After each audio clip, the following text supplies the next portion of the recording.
আসসালামু আলাইকুম everyone, welcome back to my channel. আজকে আমি আবার একটা নতুন ভিডিও নিয়ে চলে আসছি।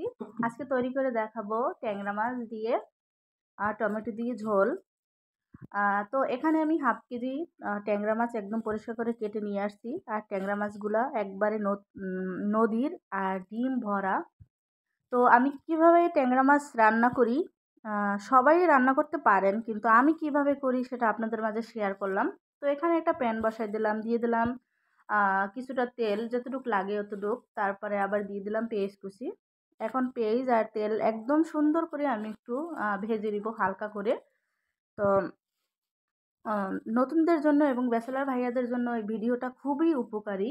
আহ, তো এখানে আমি দিয়ে দিব এখন আদা রসুনের পেস্ট 2 টেবিল চামচ। একেবারে আমি আদা রসুন পেস্ট করে রেখেছি, একেবারে তাই দিয়ে দিলাম।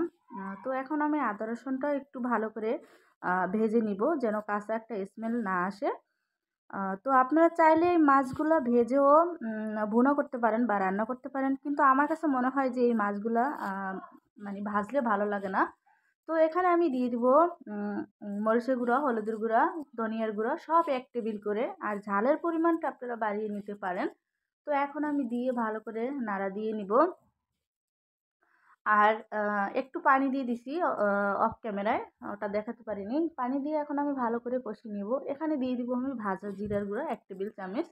আর আমি লবণ এগুলো দিয়েছি।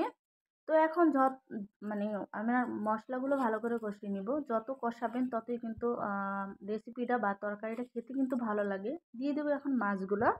সব মাছগুলো আমি একটু ভালো করে কষিয়ে নিব। আর এই মাছগুলো খুবই নরম। তো চেষ্টা করবেন হালকা করে একটু নাড়া দিতে।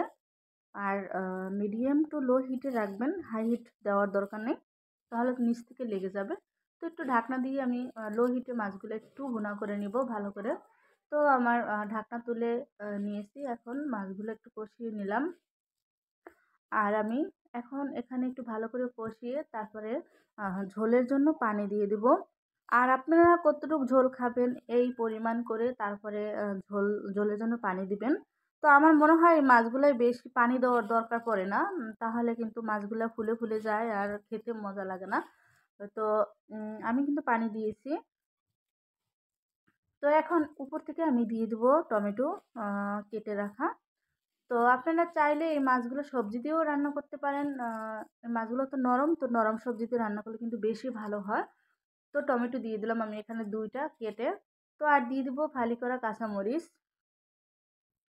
তো আপনাদের কাছে যদি আমার ভিডিওটা ভালো লাগে পুরো ভিডিও দেখবেন। আর আপনারা সবার সাথে একটু শেয়ার করে দিবেন।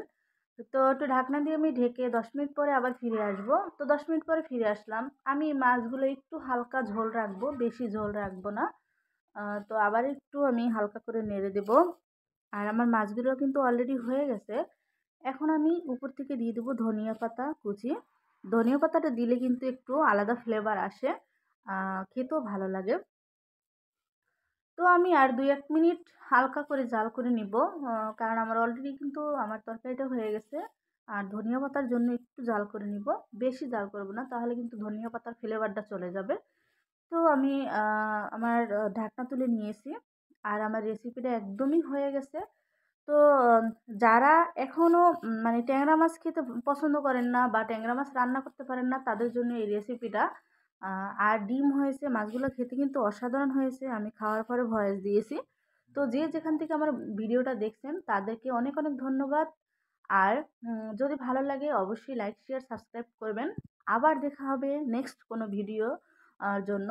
তো আমার ভিডিও পেতে অবশ্যই সাবস্ক্রাইব করে বেল আইকনটা অন করে দিবেন। ধন্যবাদ।